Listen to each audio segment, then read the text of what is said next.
Good morning student. आज हम अपनी 9th की पाठ्य पुस्तक हिंदी क्षितिज के पाठ 3 से, जिसका नाम उपभोक्तावाद की संस्कृति है, जिसके लेखक श्यामचरण दुबे हैं, उनका जीवन परिचय पढ़ेंगे। श्यामचरण दुबे का जन्म सन 1922 में मध्य प्रदेश के बुंदेलखंड क्षेत्र में हुआ। उन्होंने नागपुर विश्वविद्यालय से मानव विज्ञान में PhD की। वे भारत के अग्रणी समाज वैज्ञानिक रहे हैं। उनका देहांत सन 1996 में हुआ। श्यामचरण दुबे का यहाँ से प्रश्न बन रहा है 1 नंबर का कि श्यामचरण दुबे का जन्म कहाँ और कब हुआ, तो अंडरलाइन कर लीजिए इसको। श्यामचरण दुबे का जन्म सन 1922 में मध्य प्रदेश के बुंदेलखंड क्षेत्र में हुआ। अंडरलाइन कर लीजिए इसको। दूसरा प्रश्न अपना यहाँ से बन रहा है कि उन्होंने मानव विज्ञान में PhD कहाँ से की, तो उन्होंने नागपुर विश्वविद्यालय में से मानव विज्ञान में PhD की। आगे पढ़ते हैं।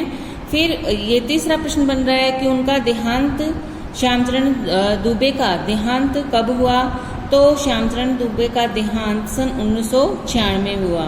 इसको भी अंडरलाइन कर लेंगे आप।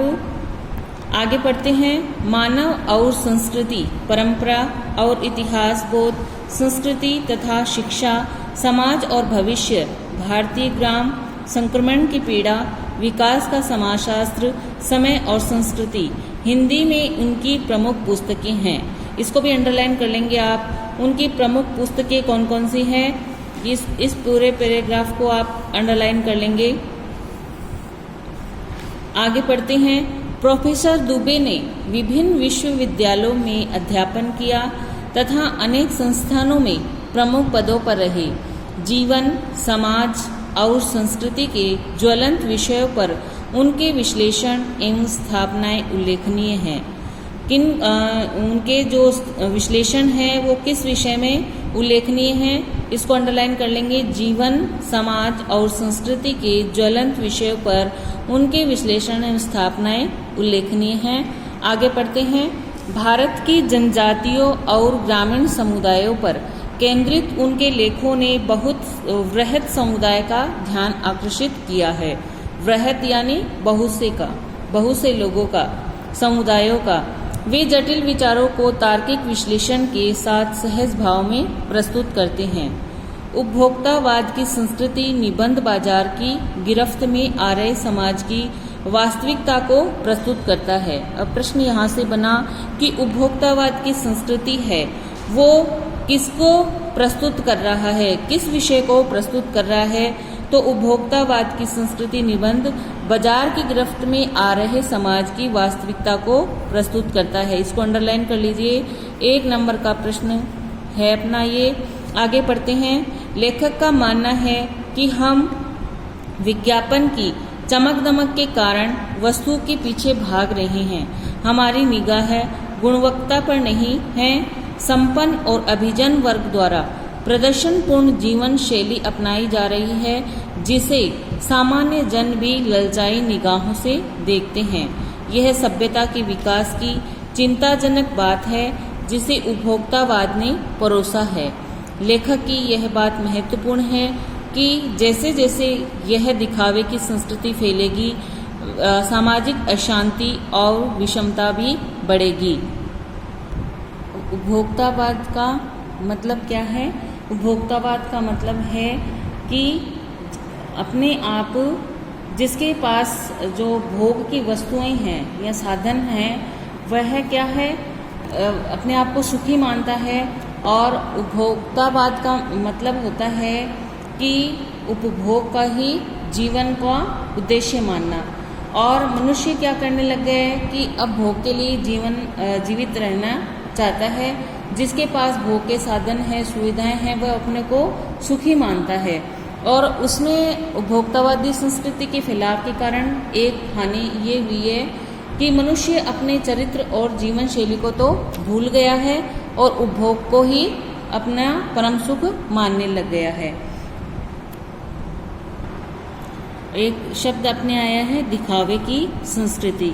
तो दिखावे की संस्कृति के क्या दुष्परिणाम सामने आ रहे हैं अपने सामने कि दिखावे की जो संस्कृति है वो उसके हमारे समाज में है वो सामाजिक आक्रोश है वो फैल रहा है। हमारी जो सांस्कृतिक पहचान है, हमारी देश की जो सांस्कृतिक पहचान है वो समाप्त हो रही है और लोग क्या कर रहे हैं, विकास के महान जो लक्ष्य है उसको तो भूल गए हैं और वो उससे भटककर, अपने लक्ष्य से भटककर पथ भ्रष्ट हो रहे हैं। लोग भोग के साधनों के पीछे दीवाने हो रहे हैं, उनकी जो नैतिक मर्यादाएं हैं वो टूट रही है। इसलिए जो उपभोक्तावाद की जो संस्कृति है, जो दिखावे की संस्कृति है, वो हमारे लिए दुष्परिणाम हमारे लिए उसके दुष्परिणाम सामने आ रहे हैं। पाठ को रीड करते हैं। उपभोक्तावाद की संस्कृति। धीरे धीरे सब कुछ बदल रहा है। एक नई जीवन शैली अपना वर्चस्व स्थापित कर रही है। उसके साथ आ रहा है एक नया जीवन दर्शन, उपभोक्तावाद का दर्शन। उत्पाद बढ़ाने पर जोर है चारों ओर। यह उत्पादन आपके लिए हैं, आपके भोग के लिए हैं, आपके सुख के लिए हैं। सुख की व्याख्या बदल गई है। उपभोग ही सुख है।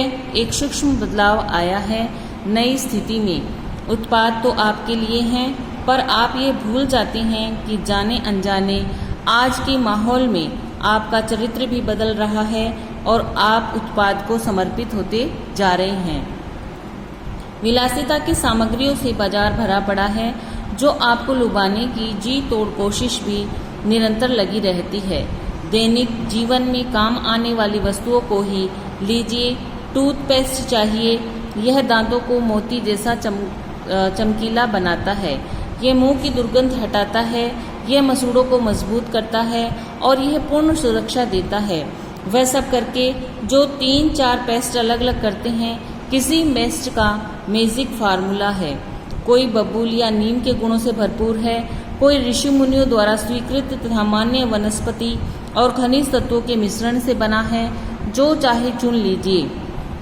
यदि पेस्ट अच्छा है तो ब्रश भी अच्छा होना चाहिए। आकार, रंग, बनावट, पहुंच और सफाई की क्षमता में अलग अलग, एक से बढ़कर एक। मुंह की दुर्गंध से बचने के लिए माउथ वॉश भी चाहिए।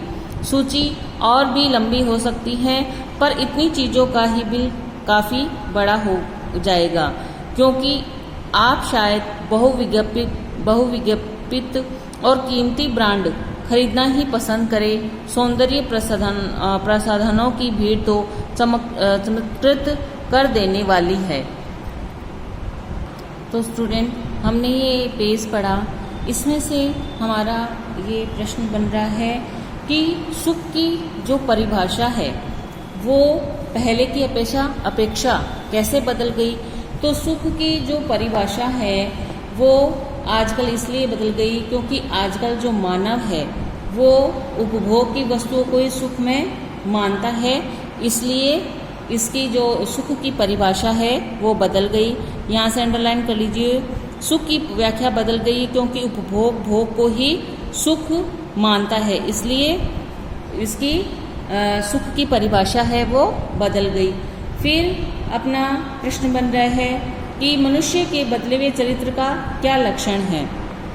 तो मनुष्य के बदले हुए चरित्र का क्या लक्षण है कि उपभोग की वस्तुओं को सुख मानने लगा है और उससे वो अपने चरित्र और जीवन शैली को वो है भूल गया है। इसको यहाँ पे अंडरलाइन कर लीजिए कि जाने अनजाने में आज के माहौल में आपका चरित्र भी बदल रहा है और आप उत्पाद को समर्पित होते जा रहे हैं। यहाँ से अंडरलाइन कर लीजिए।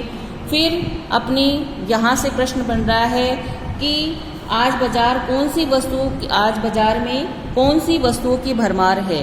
तो विलासिता की सामग्रियों से आज बाजार है वो भरा पड़ा है। अंडरलाइन कर लीजिए इसको। फिर आगे प्रश्न अपना यहाँ से बनता है कि आज टूथपेस्टों में क्या क्या विशेषताएं बताई जाती है। जो अपने टूथपेस्ट होते हैं उनमें क्या क्या विशेषता बताई जाती है। तो यहाँ से अंडरलाइन कर लीजिए आप लोग कि आज टूथपेस्टों में कि यह दांतों को मोती जैसा चमकीला बनाता है, यह मुंह की दुर्गंध हटाता है और मसूड़ों को मजबूत करता है, ये पूर्ण सुरक्षा देता है। इसको आप अंडरलाइन कर लेंगे। फिर अपना प्रश्न यहाँ से यह बन रहा है कि ऋषि मुनियों द्वारा स्वीकृत तथा मान्य से क्या आशय है। ये ऋषि मुनियों द्वारा स्वीकृत तथा मान्य, ऋषि मुनियों द्वारा स्वीकृत और मान्य से क्या आशय है। तो ऋषि मुनि थे, उनके प्रति हमारे देश में सदा ही सम्मान और श्रद्धा का भाव रहा। चतुर निर्माता होते हैं, जो सयाने निर्माता होते हैं, चीज़ें बनाने वाले, वो क्या करते हैं, अपनी वस्तुओं का प्रचार करने के लिए तथा जनता की इन भावनाओं को भुना रहे हैं। वे दावा करते हैं कि अमुक ऋषि या मुनि द्वारा लाभदायक जो सामग्री बताई गई थी, उनका प्रयोग ही उन्होंने अपने टूथपेस्ट में किया है।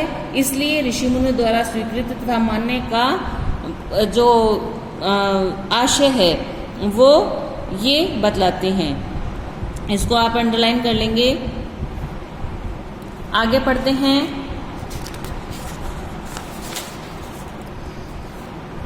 उसमें नए नए उत्पाद जुड़ते जाते हैं। साबुन ही देखिए, एक में हल्की खुशबू है, दूसरे में तेज।